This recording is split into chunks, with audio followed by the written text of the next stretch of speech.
Off to Dubai na si Maurice for TFC Barrio Fiesta Dubai 2024. Sa February 10 na yan. And excited na mga kapamilya sa abroad, dyan sa Dubai, na makita ang mga celebrity gaya ni Maurice. May interview si Maurice, ha? Bakit ba? Balik pala si Maris. Kalapit ko yan.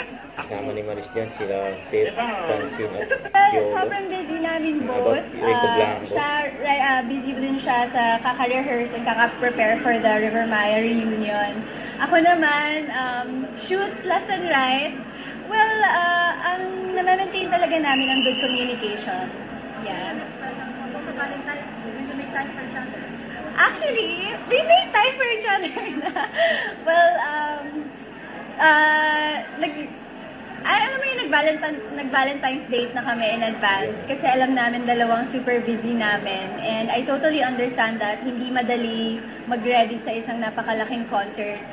So, huwag kalimutan mag-subscribe, click ang notification bell para lang updated po on with your reaction vlog. Bye guys, thank you for watching.